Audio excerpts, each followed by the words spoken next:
Me revoici donc toujours en ce mercredi 17 novembre 2021. Donc je reviens vers vous vis-à-vis de ce que je vous ai dit aussi. Et en fin de compte, j'ai constaté que je me suis trompée. Quand je vous avais dit que je pouvais aller dans une boulangerie ici sans muselière, je pense que j'ai dit pharmacie. Donc il faut bien un petit peu réparer aussi donc les erreurs. Quand je vous disais aussi que quand je passais devant cette école, il y a aussi donc voilà des mères, des mamans, etc. Mais il faut savoir qu'il y a aussi des mamans dans cette école, il y en a peu, qui sont contre tout ceci. Voilà. Et il y a très longtemps, il y en a d'entre elles aussi qui ont essayé de faire des démarches qui ont été malheureusement sans résultat.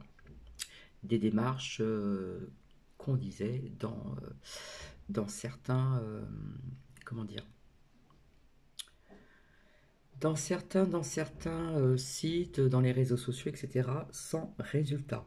Donc ça, c'était important aussi de le dire aussi. J'ai eu quelqu'un au téléphone qui me disait, oui, tu as parlé comme si euh, au niveau d'un éventuellement reconfinement, voilà.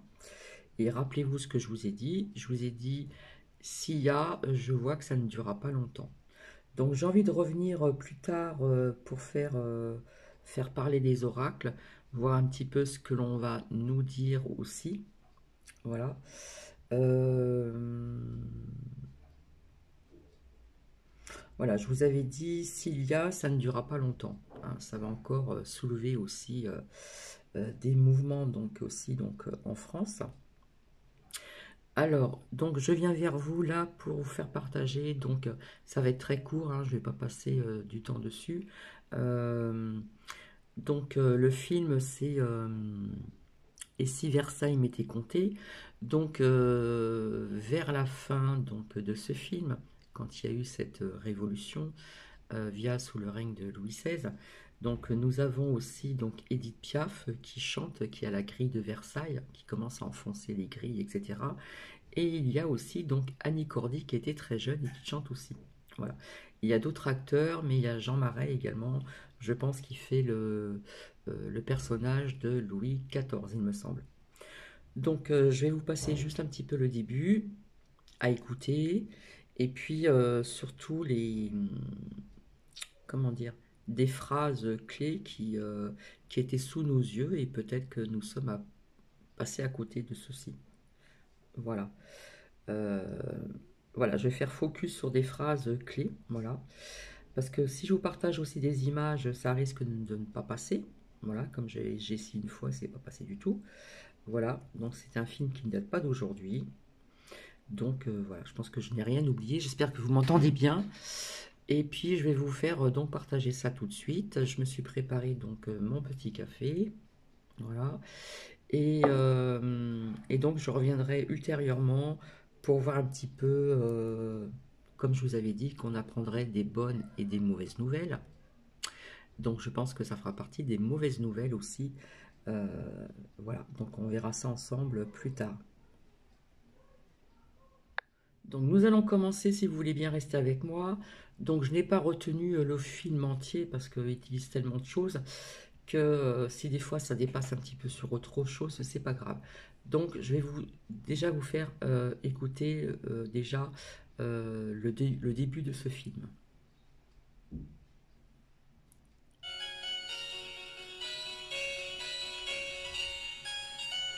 Si Versailles m'était compté. On nous dit que nos rois dépensaient sans compter, qu'ils prenaient notre argent sans prendre nos conseils. Mais quand ils construisaient de semblables merveilles, ne nous mettaient-ils pas notre argent de côté? Et voici maintenant les noms de mes interprètes, cités dans l'ordre alphabétique et avec quelle gratitude.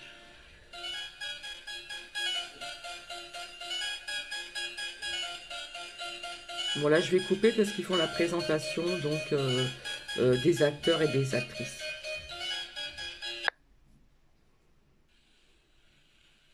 Et votre majesté l'appellera? Ma petite maison? Versailles. Et la raison pour laquelle, sire, vous choisissez un endroit endroit si sauvage, me la donnerez-vous? C'est qu'on n'y reconnaît pas les rois. Vous savez très bien que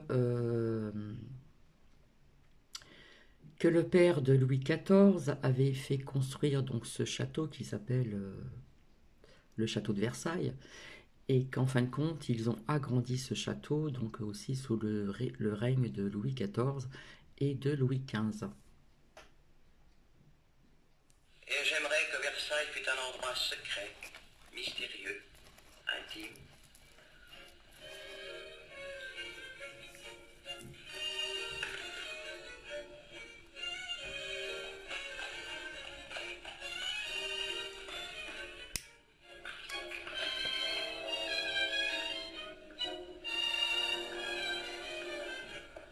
Voici sa majesté avec sa petite majesté. Le roi demande s'il peut entrer. Qu'il entre.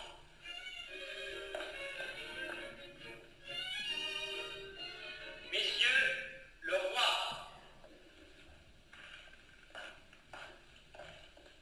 Ravissant. Louis XV. Monsieur Philibert le roi l'avait commencé, j'ai pu le mener jusqu'à son achèvement. Et si sa majesté en était satisfaite, je serais le plus heureux des hommes. J'en suis fort satisfait précisément, monsieur, je vous en remercie. Eh bien, qu'en pensez-vous, monsieur mon fils? Pour ma modeste part, j'en suis mal satisfait. Oh, vous en êtes mal satisfait. Et pour quelle raison? Je le voudrais plus grand. Plus grand? Ah, allons donc. Mais pour avoir une opinion qui s'oppose à la mienne, qui donc êtes-vous?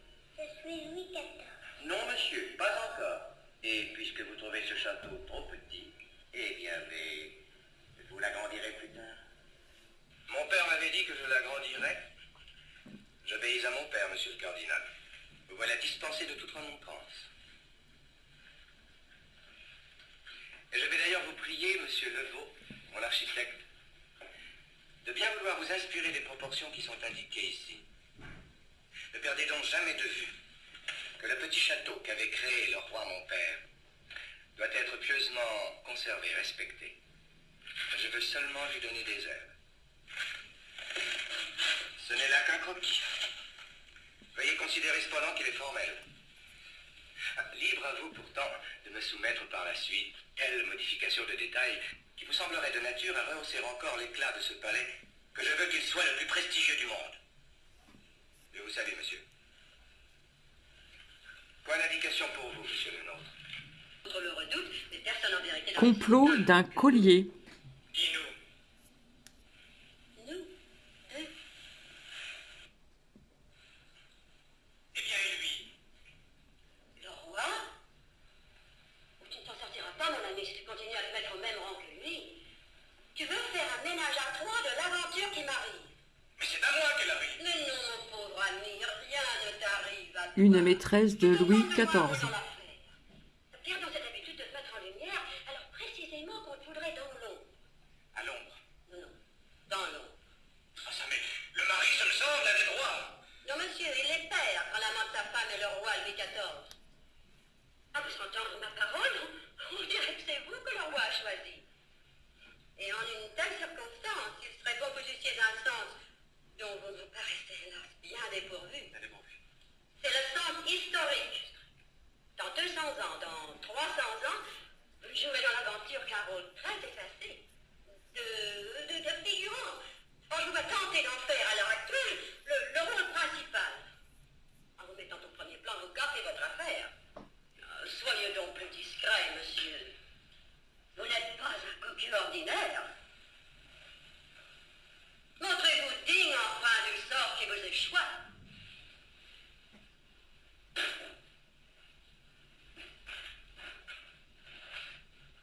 Madame, vous le prenez sur un ton qui ne me convient pas.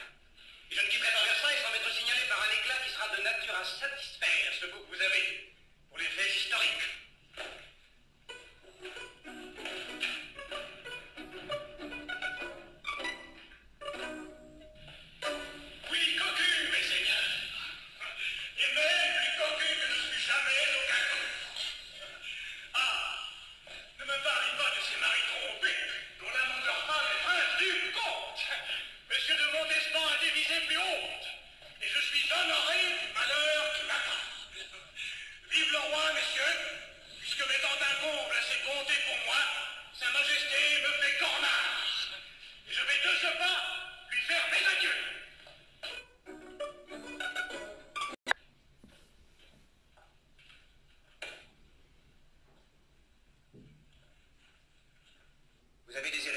monsieur? Je vous écoute. Quand votre majesté... Non, monsieur.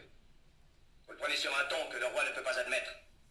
Depuis 4 ou 5 jours, vous parcourez Versailles en tenant des propos qui sont ceux d'un dément. Vous vous exprimez sur mon compte en termes discourtois. Mais vous allez plus loin encore. Et vous compromettez celle que j'ai choisie. Mais, sire... c'est ma femme. Assurément. Mais vous la salissez. Et je veux désormais qu'elle soit à l'abri de toute souillure. Que monsieur de Montespan soit mis à la Bastille. Et qu'il lui soit versé tout de suite 200 000 livres. Adieu, monsieur. Le roi désire faire ses adieux à madame la marquise de Montespan.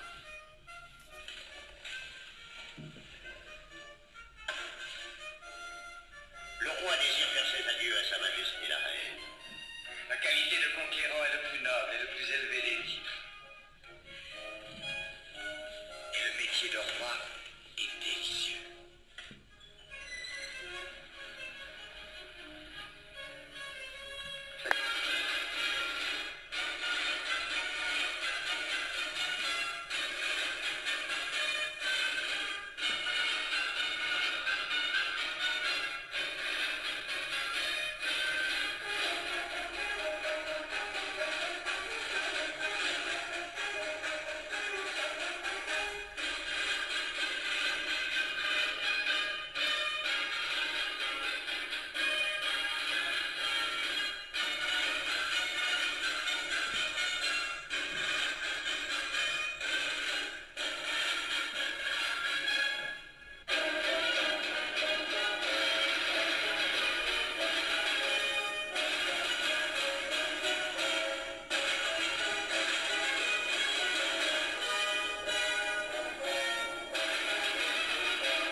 L'apogée de la puissance royale, et pourtant s'il n'avait écouté de son cœur, il aurait fait ainsi demi-tour pour aller porter de nouveau la guerre sur le sol étranger.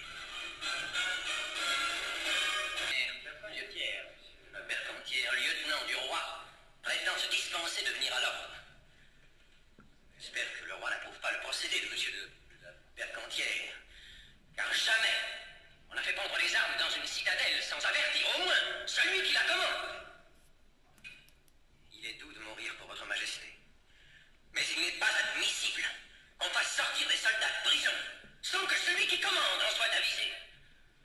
Il est donc peu plus normal de verser son sang pour la France. Mais il est inacceptable qu'un lieutenant du roi ait pu passer 2 jours dans une citadelle sans envoyer pendre l'ordre de celui qui la commande. Monsieur, je vous ai laissé parler afin de voir jusqu'où peut aller votre audace. Qu'elle vous mène en Flandre. Je vous fais gouverneur de la ville de Lille. Faites-moi souvenir de votre nom.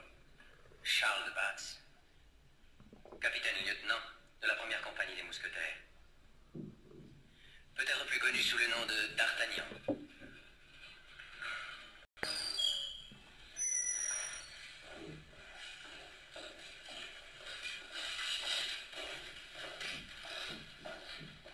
Messieurs, je vous ai réunis pour m'adresser à l'un de vous.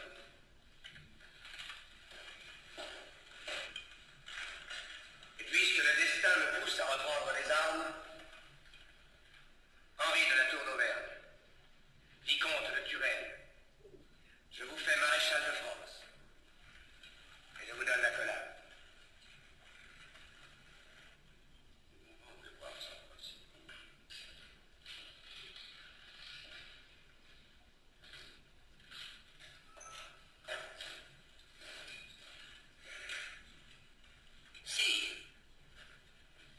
Il ne me sera pas donné de plus belle occasion de déclarer à votre majesté ces 20 ans. Mordons pas son 20 pages puisqu'elles ne sont pas illustrées. Et revoyons le roi. Messieurs, le roi. Ce n'est plus le même homme.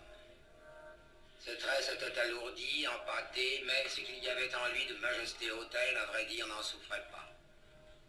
Il allait avoir à déjouer les projets que formait contre lui l'Europe exaspérée, et dans Versailles même, il allait avoir à dénouer bien des intrigues scandaleuses et plus particulièrement encore celle-ci, dont Colbert l'informait.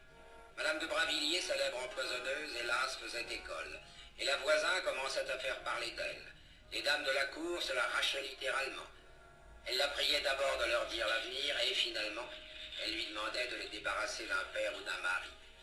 Pincez dans un verre d'eau. C'est merveilleux. Vous êtes mariés. Non, mais je vais m'y résoudre. Au fait, il y a mieux que un Brinvilliers. Quand on est fâcheux, pire. Mademoiselle Charles, parfaitement. Voyez le secondon. La voilà. Or, quelques mois auparavant, la maîtresse du roi, Madame de Montespan, recevait la voisin secrètement introduite à Versailles par la comtesse de Soissons.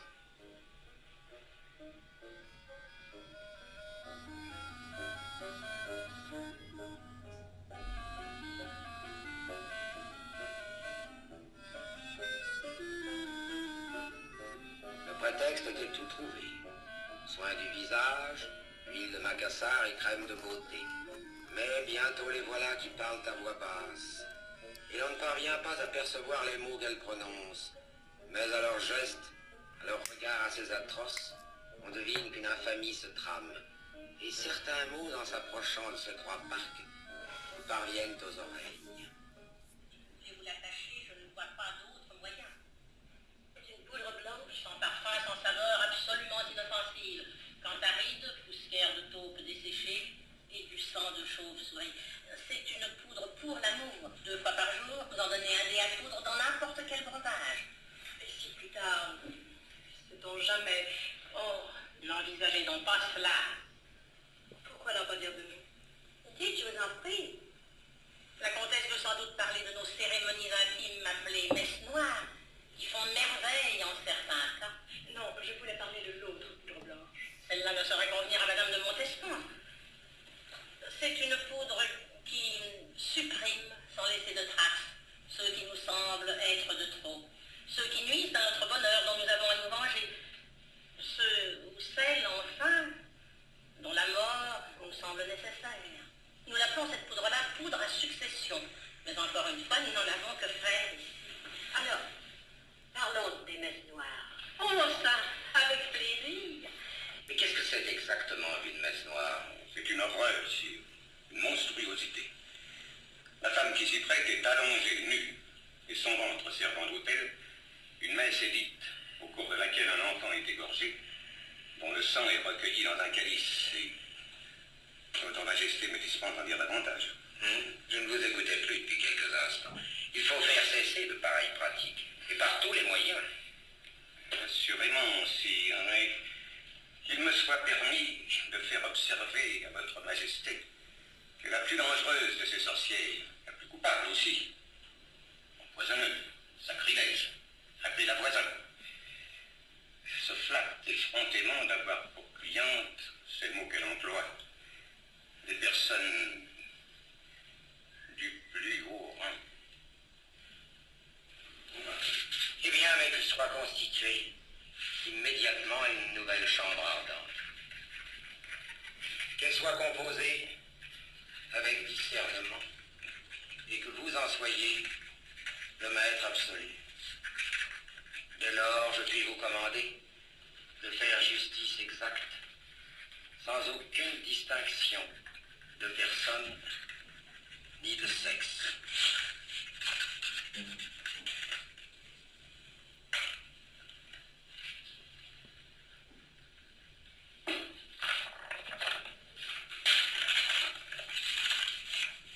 Monsieur le lieutenant de police, vous avez ma confiance et mon amitié.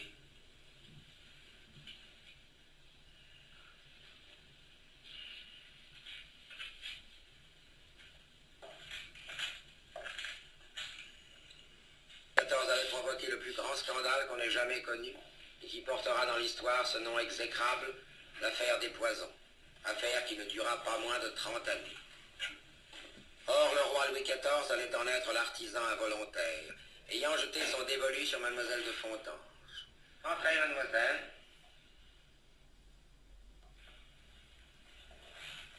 Marquise des Anges.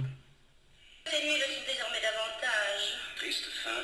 Certes, mais glorieuse. Blessée au service du roi. Or, la voisin, 6 jours plus tard, ayant été décapitée, Madame de Montespan est appelée chez le roi. Pour quelle raison? Je l'ignore, madame. Le roi est seul. Je ne crois pas.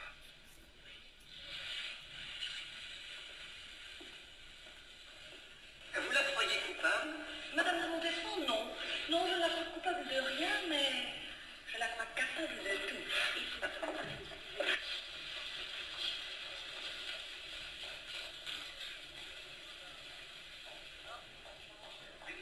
Mais qu'arrive-t-il? La Montespan est chez le roi, avec le lieutenant de police et monsieur Colbert. Mais voyons, c'est horrible, c'est abominable. Je suis accablée par une accusation mensongère, par une infâme invention. Sire, je vous supplie d'avoir pitié de moi. Que votre majesté prenne en considération l'amour que j'ai pour elle. C'est pour nous les enfants que le roi m'a donné que j'implore sa grâce. Je n'aime pas ces cris, je n'aime pas ces pleurs. Je hais ce désarroi qui vous jette à genoux. Relevez-vous, madame. Prenez donc souci de votre dignité.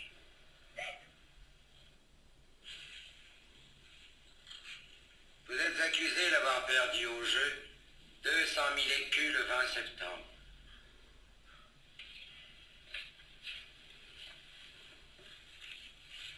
Dans la nuit de Noël, sur 3 cartes, vous avez joué 150 000 pistoles. Et je les ai gagnés. Qu'avez-vous à répondre à cela? Vous avez couru le risque de les perdre. Vous êtes accusé d'avoir reçu une sorcière, connue sous le nom de la voisine, Continuez, monsieur. de lui avoir rendu visite, de vous être prêté à 4 messes noires, Continuez, monsieur. d'avoir donné au roi certaines poudres blanches propres à vous attacher davantage les faveurs de sa majesté. La voisine ayant été incarcérée, de vous être adressé à la femme Filâtre, sa complice, et d'avoir obtenu d'elle un poison destiné au roi et à Madame de Fontange. Et la voisine prétend avoir reçu de vous 100 000 écus pour que meure. Complot Coplon. Coplon. J'arrive pas à dire le mot. Complotiste. Sa Majesté. Est-ce tout? C'est tout. Défendez-vous, madame. Défendez-moi, monsieur. Vous ne répondrez pas, madame, à cette question. Je m'en garderai bien. Lorsque le roi m'a rappelé à l'ordre, il m'a dicté ma conduite. Ignominieusement calomnié, blessé dans mon amour comme dans mon orgueil, j'ai pleuré devant vous. Combien je le regrette. En m'ordonnant de conserver ma dignité, le roi venait de me la rendre. Je me sens désormais protégé par celui dont seule la gloire importe. Et je reste à ses ordres. Et ne suis pas au vôtre. Je vous préfère ainsi, madame. Intelligente, audacieuse, hautaine, méprisante et rusée. Si je devais quitter Versailles dès demain, si je devais me retirer dans un couvent, vous me verriez y souscrire avec le même calme et la même froideur. Cette question ne se posera pas. Et vous ne quitterez pas Versailles sans mon ordre. Regardez. Non, je vous emprisonne. Et pour un fort longtemps. Je vous garde à Versailles, mais vous exile dans les combles. Et vous y resterez le temps qu'il me plaira. Joyeuse humeur d'un homme impénétrable et la présence inopportune d'une grosse dame vêtue de noir. Et ça durait 31 ans. Que me reprochez-vous? Je ne vous reproche rien, madame, mais je me mords les doigts de vous avoir épousé. Car il est malséant que vous soyez ma femme. Avez cependant voulu? Je n'ai pas eu raison. Et d'autant moins que non contente d'être ma femme, vous allez jusqu'à considérer que je suis moi votre mari. Tant et si bien. Ça va être la fin du règne de Louis XIV, donc là on parle de la dernière maîtresse qui s'est mariée en secret avec sous le règne de Louis XIV. je ne sais plus son nom, qui était la nounou des enfants de plusieurs maîtresses de Louis XIV. Et là, je vais essayer de vous montrer ces fameux repas. N'importe qui pouvait entrer à Versailles et pour peu qu'un homme fût décemment vêtu, il lui était possible de louer à l'entrée une épée et un chapeau à plumes, et s'étant conformé ainsi à l'étiquette, il pouvait assister au souper du roi, ce qui pourtant passait pour une faveur insigne.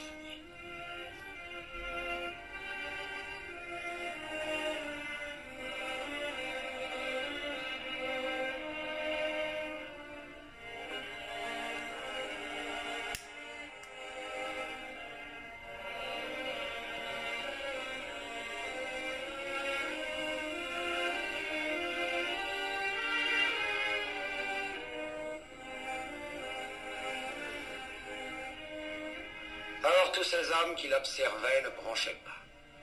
Ils admiraient son appétit. Et comment se fait-il qu'aucun de ces manants n'ait osé seulement lever la main sur lui, sur ce monarque tout-puissant qui les laissait mourir de faim? On leur louait des épées pour entrer chez le roi, et nul n'en profita jamais. Que Louis XIV se soit cru dès lors invulnérable, il faut l'admettre. Mais si nous l'admettons, nous devons admettre aussi que les autres l'ont cru. On aime à parler de présence. Or, imaginons ce que devait être celle de cet homme impassible, affublé de cette coiffure extravagante, encadrant un visage immobile et secret, qui poursuivait son rêve et qui, ne regardant rien, cependant voyait tout.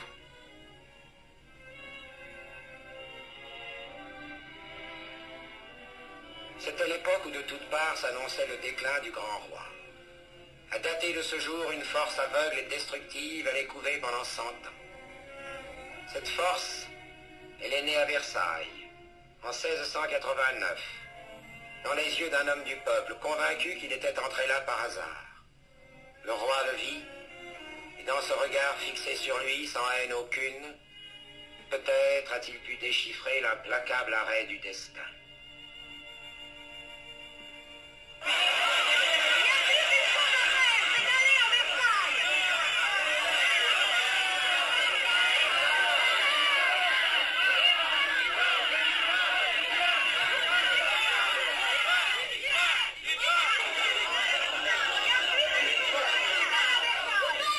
Non, pas de pain, merci. Hé! Vous qui savez tout, grand-père, dites-nous. Les faubourgs de Paris pour atteindre Versailles, il faut compter combien? Il faut compter en allant vite. Au moins 100 ans. Oh. Vous verrez ce que je vous dis. Les gâteaux du roi, s'il vous plaît.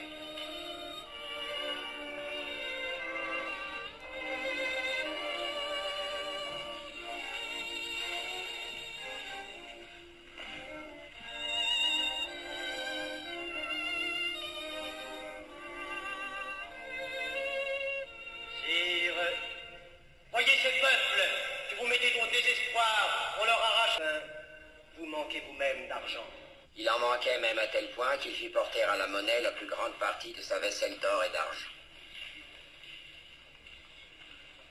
Dans la grandeur du sacrifice qu'il s'imposait ainsi, il puisa un nouveau motif d'orgueil, mais dans le même instant, il perdit la santé. Mes frères, écoutez-moi.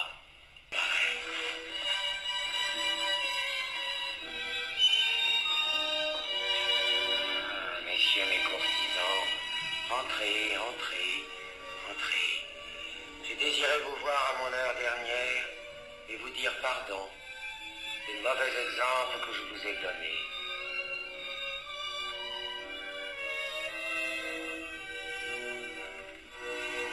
Sire, voici l'église. Eh bien, retirez-vous, madame. Je vous fais mes adieux. Soyez heureuse et mieux portant. Ne vous retirez pas, monsieur mon architecte.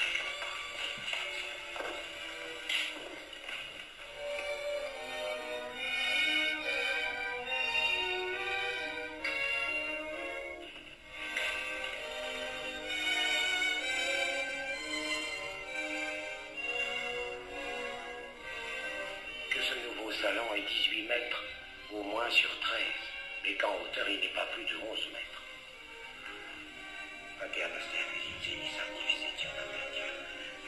Et tandis que le roi marmonnait son pater, un homme en composait un autre, qui bientôt allait courir les rues.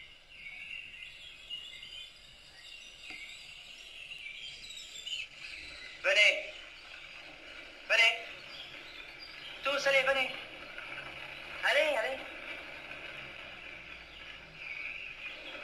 Écoutez ma prière. Notre Père qui êtes à Versailles, votre nom n'est plus glorifié. Votre volonté n'est plus faite sur la terre ni sur l'onde. Donnez-nous notre pain quotidien. Pardonnez à nos ennemis qui nous ont battus et non à nos généraux qui les ont laissés faire. Ne succombez pas à toutes les tentations de la maintenant. Délivrez-nous du ministre de la guerre et de celui des finances. Puis ce fut l'agonie, la mort et l'autopsie. Affreux détails, d'autres transformations encore, et qui seraient de nature à embellir mon beau château.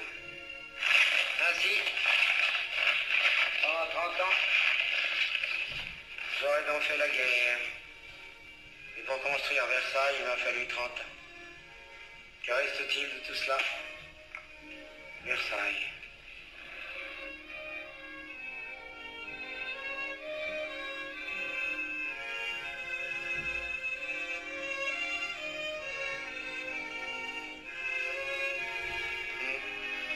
Madame de Maintenon et son Altesse Royale, Monseigneur le Dauphin. Oh, alors vite ma perruque.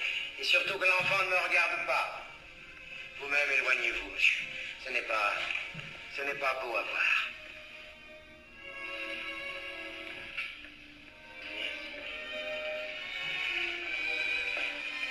Approchez, mon enfant, que je vous fasse mes adieux.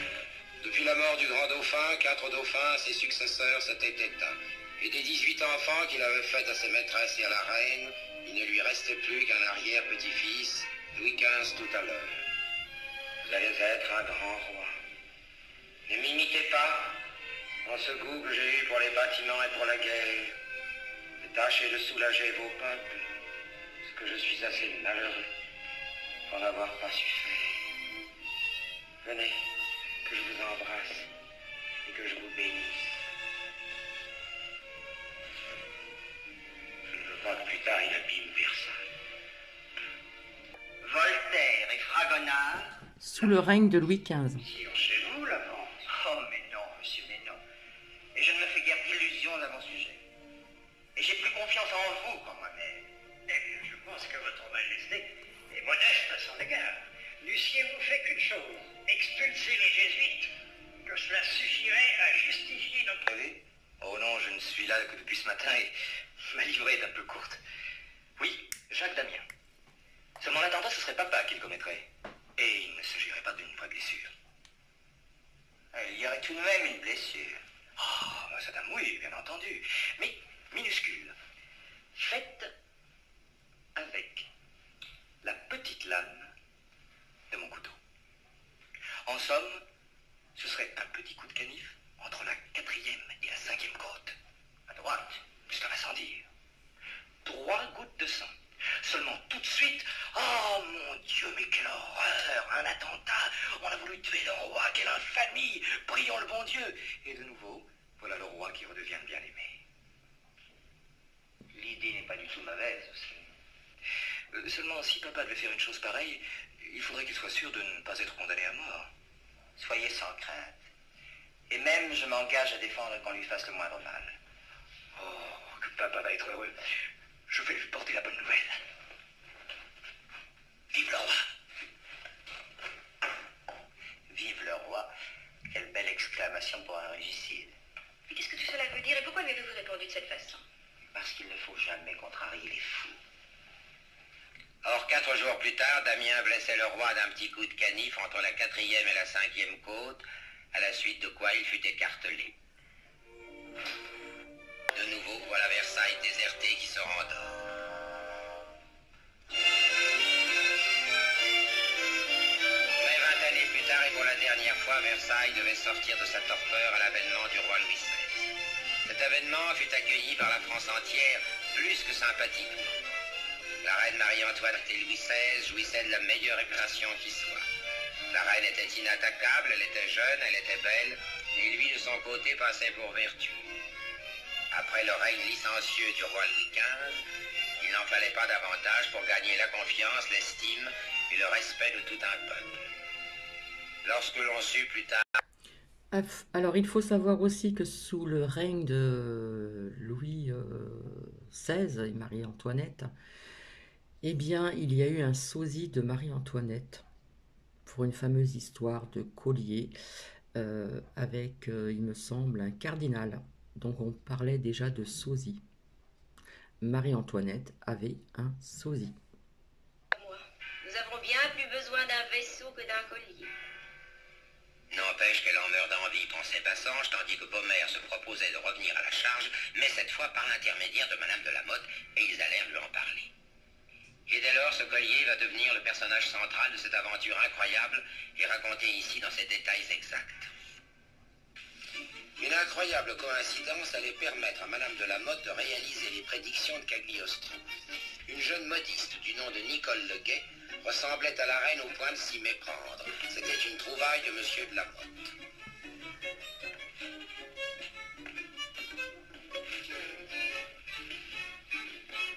Oh mon Dieu. Oui, eh bien non, ce n'est pas la reine. Oh. De votre vie qui elle est? Qui êtes-vous? Nicole Le Guay, modiste. Est-ce que tu imagines un peu tout ce que... Ah, tais-toi, c'est fabuleux. J'imagine tout.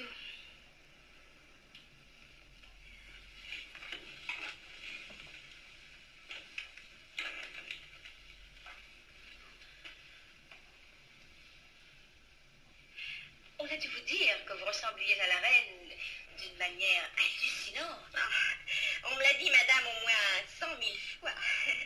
Et combien de galants seigneurs épris d'illusions s'amusent à me donner le prénom de la reine à de certains moments. J'en suis pas surprise. Maintenant.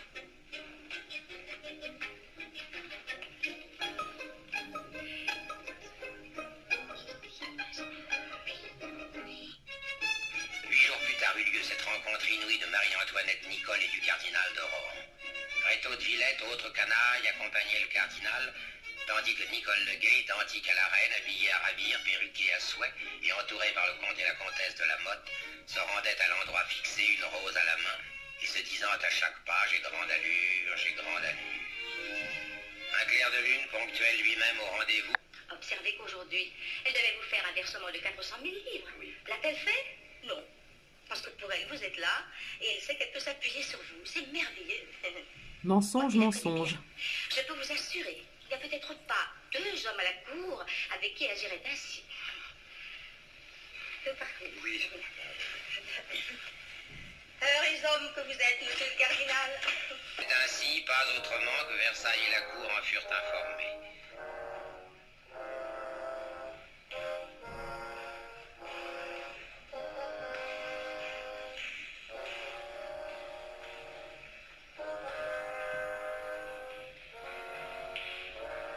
Parce qu'il était mort d'un mal contagieux, de nouveau, voilà Versailles déserté qui se rendort.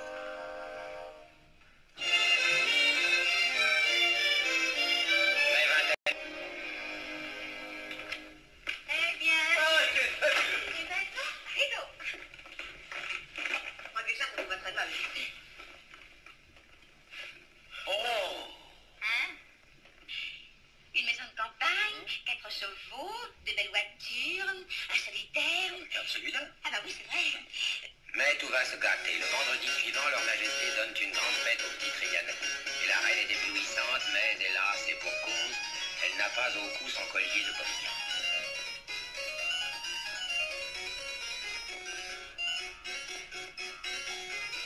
Baumère en est surpris, Rohan, lui, s'en inquiète, et Madame de la Motte en donne la raison. La reine vient me dire à l'instant qu'elle ne porterait pas tant s'il ne serait pas entièrement payé. J'avais pour remercier. Remercier qui? La reine de vous avoir photographier ce merveilleux joyau? Non, pas encore.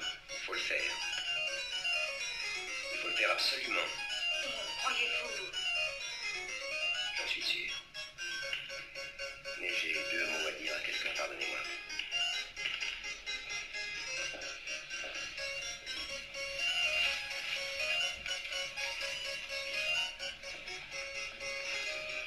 Ne vous amusez pas surtout d'aller remercier la reine.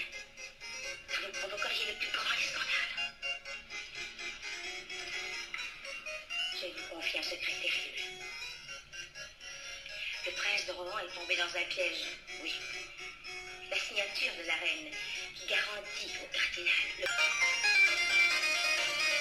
Et nous avons une vraie satisfaction de penser que la plus belle parure de diamant qui existe sera portée par la plus grande et la meilleure des reines. C'est très bien, mais ce mot, qui va le remettre à la reine? Moi-même. Et elle-même. Mais ne craignez-vous pas? Je ne crains qu'une chose, c'est la ruine qui nous menace. De ne pas commettre une imprudence de vous adresser à la reine. Si vous avez un message à lui remettre, confiez-le-moi. Non, madame.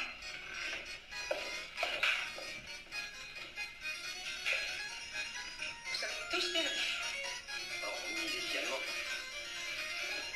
Monsieur Beaumer présente à votre majesté son respectueux hommage.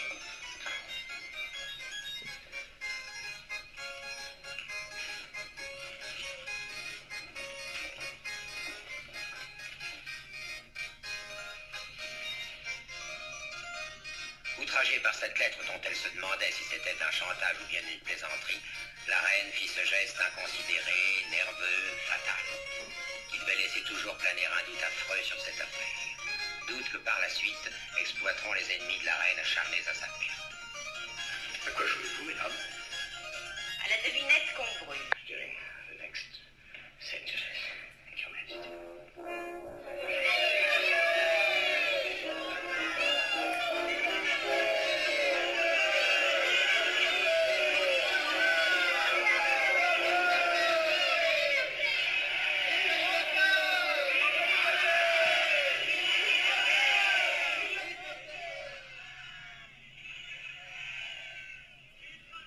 Tiens, voilà du nouveau. Mais le temps passe, et au début du mois de mai 89, les États généraux s'étant réunis à Versailles, Louis XVI reçoit les délégations de chacun des 3 ordres. Le tiers État se retire après la réception, et ses 20 délégués s'inclinent avec respect devant le roi.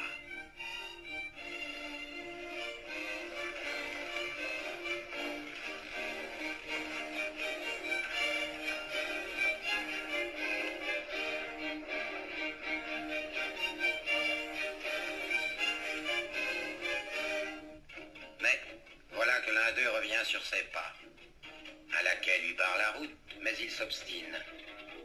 Le roi s'en aperçoit. Que peut vouloir cet homme? En les circonstances actuelles, vaut-il pas mieux le lui demander, fût-ce d'un regard? En guise de présentation personnelle, puis-je me permettre de rappeler au roi certains détails de la visite que votre majesté rendit naguère au lycée Louis le Grand? Je crois vous reconnaître, en effet. Vous étiez le meilleur élève du lycée, Et de ce fait, j'ai eu l'insigne honneur d'accueillir votre majesté au nom de tous mes condisciples. je n'ai pas oublié votre éloquent discours et suis heureux de vous revoir. Priez Sa Majesté la Reine de bien vouloir me rejoindre ici. Vous êtes député. Oui, sire, d'Arras, et avocat. Voulez-vous me rappeler votre nom, je vous prie? Maximilien de Robespierre. Maximilien de Robespierre. Je ne suis pas homme à l'oublier, mais à l'occasion, faites m'en souvenir. Vous aviez à me demander quelque chose? Du tout. Je n'ai fait qu'user de ce prétexte pour voir le roi de près. Monsieur Lavoisier. Soyez le bienvenu, cher et illustre savant que j'aime. Monsieur de Robespierre, député de la ville d'Arras, membre du tiers. Mais comme c'est intéressant, votre impression fut-elle bonne tout à l'heure? Vous n'y étiez donc pas? Non, monsieur. C'est dommage. Sa Majesté la Reine. Ah, monsieur Lavoisier, quel plaisir de vous voir.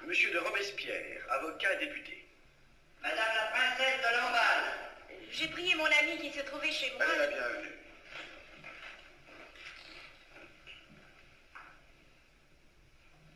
Monsieur Lavoisier, je suis votre servante. Un instant, je vous prie. Monsieur André Chénier. Oh, quel bonheur. Je ne sais pas de plus grand poète que vous, monsieur Chénier. Voulez-vous me permettre? Monsieur Maximilien de Robespierre, avocat député par la ville d'Arras.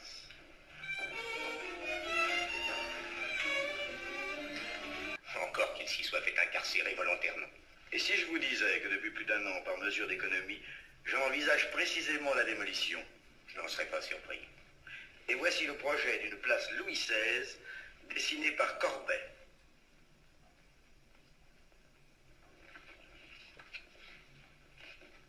Eh bien, approuvez-vous cette démolition? Je pense qu'il faudrait en laisser l'initiative au peuple. Ce serait sa revanche. Il vaut mieux qu'il la prenne que de la lui donner. On peut l'y inciter. Et si Sa Majesté voulait bien ne pas trop défendre la Bastille, elle éviterait ainsi bien des morts inutiles. Monsieur Chénier, qu'en pensez-vous, vous qui avez écrit « Ô sainte égalité », dissipe nos ténèbres, renverse les verrous, les pastilles funèbres. Ô sainte égalité. Vous avez tout prévu, poète. Et vous voilà bien à l'abri de représailles éventuelles. Qui parle ici de représailles? C'est le premier mauvais calcul que fait monsieur de Lavoisier. Je ne suis pas de Lavoisier. Ce n'est que l'oubli de ma part. Et votre génie saurait vous épargner toute représaille éventuelle. Je veux croire, sire. Et je ne me vois pas mourant sur l'échafaud. Ni moi non plus.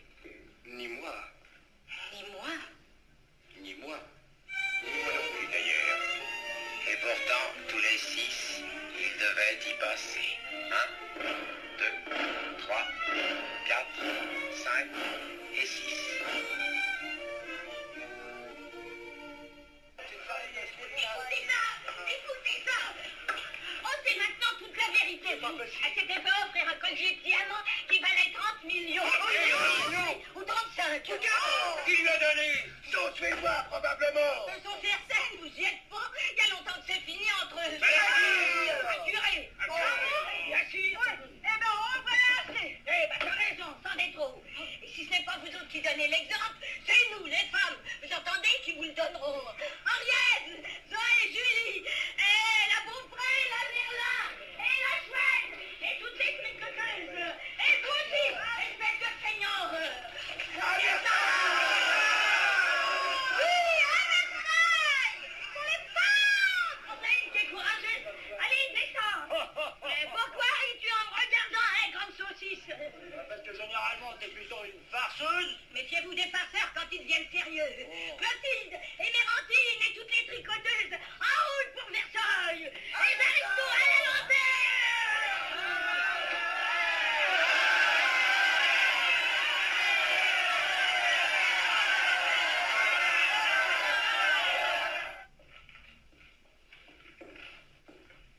Monsieur de Rivara, Sire, vous me comblez.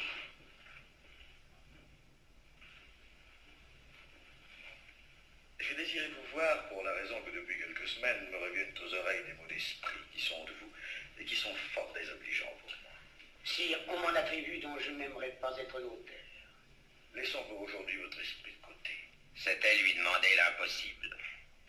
J'ai besoin d'un conseil, et c'est à votre intelligence que je m'adresse. Ne me ménagez pas, notre situation peut devenir tragique d'un moment à l'autre. Vite, un conseil. Vous qui savez si bien critiquer ma conduite, eh bien parlez. Que dois-je faire? Sire, faites le roi. C'était lui demander l'impossible à son tour.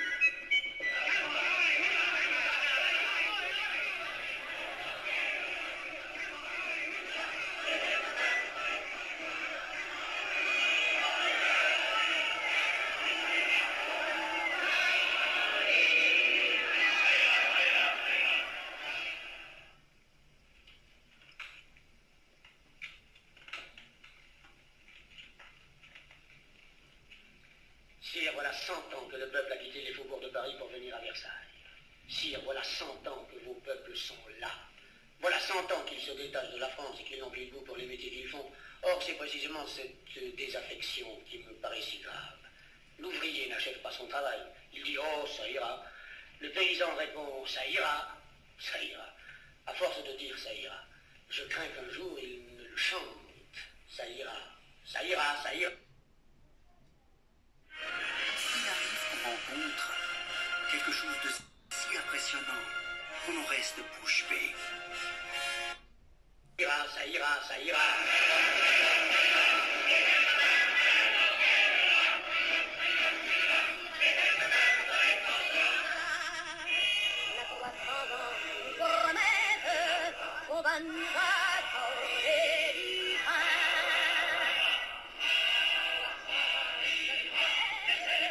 Et qu'ils entretiennent les cadins.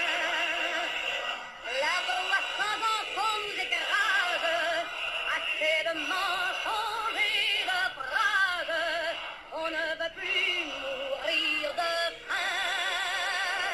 Ah, ça ira, ça ira, ça ira, les aristocrates à la lanterne. Ah, ça ira, ça ira, ça ira, les aristocrates on les fondra. Au son des fibres et des tambours, en nous laissant crever de misère, ça ne pouvait pas durer toujours. La 300 ans qui prennent nos hommes, qui nous traitent comme des bêtes de somme, ça ne pouvait pas durer toujours.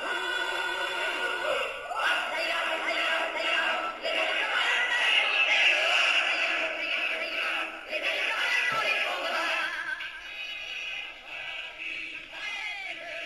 car le peuple reprend ses droits. Vous êtes bien payés de nos têtes, c'en est fini, messieurs les rois. Il ne faut plus compter sur les nôtres, on va s'offrir maintenant les vôtres, car c'est nous qui faisons. Restez pas secret, madame. Je ne vous laisserai pas seul.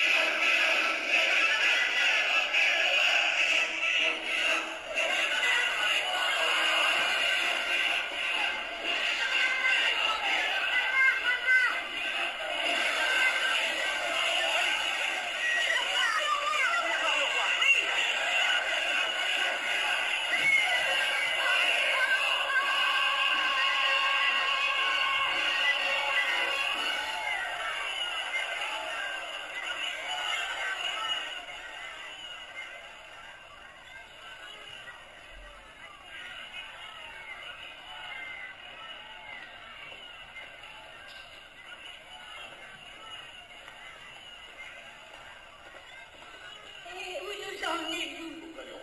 Auprès du roi. Et puisque vous demandiez tous à le voir, Oui, mais on demandait à le voir parce que parce que vous ne pensiez pas que la chose fût possible. c'est lui-même qui va nous recevoir. Mais certainement. Oh, ben moi je ne veux pas. Ne vous tenez pas si près de moi, vous n'avez pas l'air de me garder. Sire, les voici.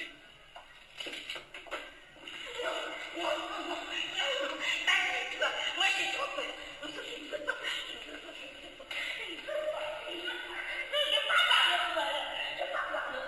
Je veux pas laisser le roi. Je veux pas voir le roi.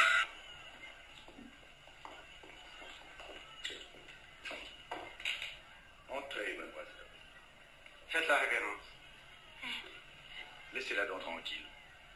Vous avez désiré me voir, mademoiselle. Oui, on voudrait du pain. Cette question me préoccupe. Et vous arrivez bien car je viens justement de donner des ordres à cet égard. Comment vous nommez-vous? Louisa, Chabré, Quel est votre âge? 19 ans, Quelle est votre profession? arrière.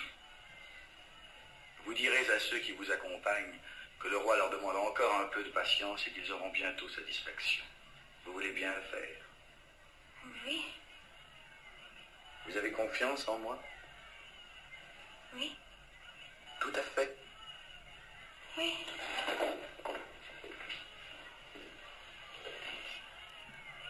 Que se passe-t-il? Qu'avez-vous, madame?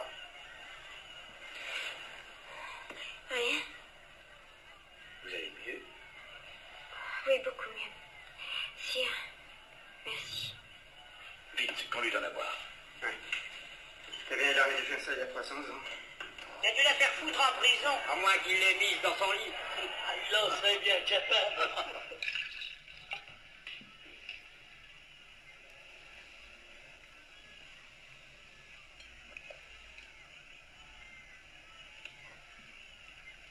Et maintenant, C'est fini.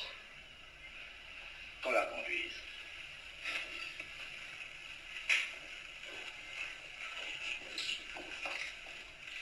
Vous direz à tous que le roi tiendra la promesse qu'il vous a faite. De veiller à cette promesse, il faut qu'ils aient du pain. Et je ne déteste pas cette idée qu'ils ont eue de s'adresser directement à moi.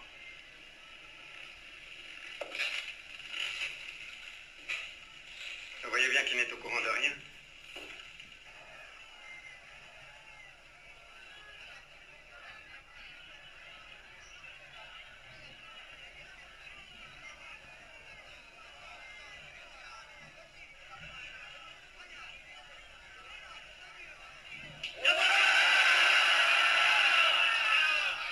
Eh bien, mais je l'ai vu.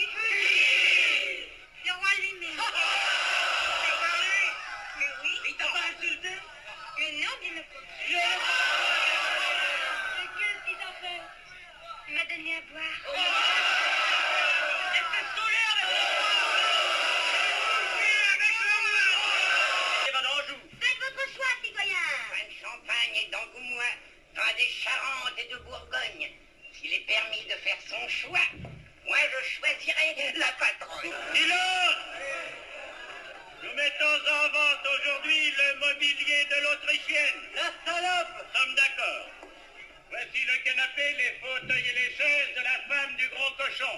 Pour l'étranger. Ah oui, c'est bien ce qui m'ennuie le plus, mais malheureusement... Nous disons donc 2000. 2000. Rien de plus? Adjugé.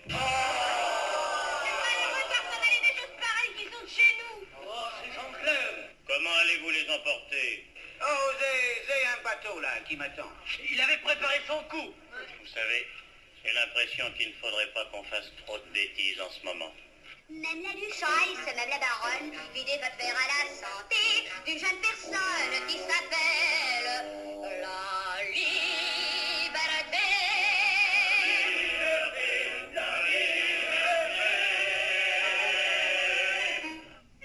Puis Versailles s'est endormi d'un lourd sommeil peuplé de songes fabuleux. Mais à la nuit tombante, un soir se fit entendre un pas scandé qui réveilla Versailles et mit en fuite ses fantômes.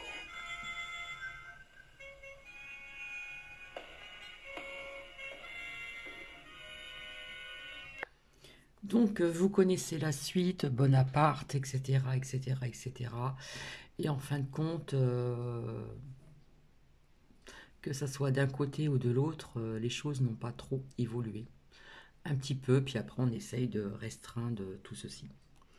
Donc, que ce soit la royauté ou après les présidents qui sont apparus, eh bien tout ceci n'a pas vraiment changé. Il y a toujours des personnes qui ont du mal à finir leur fin de mois, et c'est de pis en pis. Voilà, j'espère que cela vous a parlé, cela a résonné en vous. Donc en fin de compte, je ne pensais pas que ça allait durer aussi longtemps, ça fait pratiquement 1 heure, mais quand vous avez un film qui dure pratiquement 2 heures, eh bien pour trouver des extraits, il faut faire ses recherches avec le fil rouge, et ce n'est pas évident, donc c'est une perte de temps. Et je m'en excuse.